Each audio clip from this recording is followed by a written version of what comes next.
I never know whether to begin these devotionals with good morning or good day or good afternoon or good night, because you can watch them whenever you want to, but I hope it's been a good day for you. I do not like the New Testament book of Revelation.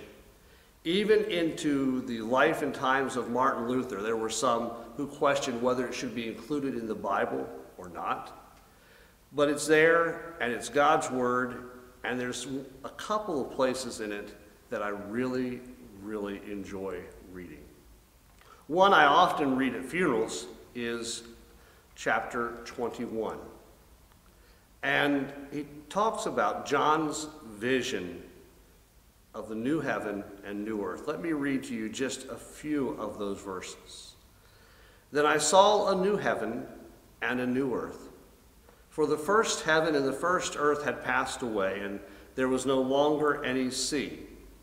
I saw the holy city, the new Jerusalem, coming down out of heaven from God, prepared as a bride beautifully dressed for her husband. And I heard a loud voice from the throne saying, "Now the dwelling of God is with men, and he will live with them, and they will be his people, and God himself will be with them and be their God." And then verse 4, which is such a powerful verse, "He will wipe away every tear from their eyes. There will be no more death or mourning or crying or pain, for the old order of things has passed away." I used to wonder why there was no more sea, and then I learned that in the ancient world, because of the legends and myths and things that grew up around travel, that the sea was often equated with chaos and with that which was scary and frightening, and often people sailed away but never came back.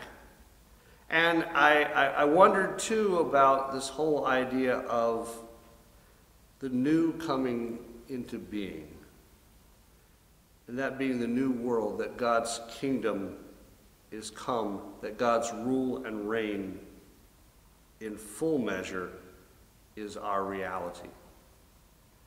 I don't know about you, but in our family, it is the men who are very emotional. When I was taken to college in Harrisonburg, Virginia, willingly, of course, it was my father, not my mom, who cried the whole way home after leaving me. And I'm the same way when it comes to my son. Zachary asked me, "Dad, when are you going to stop crying about things that happened to me, and when are you going to stop giving me a kiss on the cheek?" To which I respond, "Likely when I'm dead." But this image of what God's tender hand does for us always touches my heart. He wipes away every tear. There's no more reason for tears. For God has conquered evil. Death has no more power or sting. All the old is now new. There's no more cancer or Alzheimer's or acts of violence or war or accidents. Everything is perfect. Now, this might sound like pie in the sky, and if it does, so be it. I don't know about you, but it sounds pretty good to me. And as we think about our world and our lives, those things that happen to us that hurt us so deeply, that cause us to tears, be they the loss of a parent or child or a loved one, or the loss of a job, or some deep, deep disappointment, know that one day, maybe not today, but one day, all that will be past, and God will have wiped away every tear from my eyes and your eyes.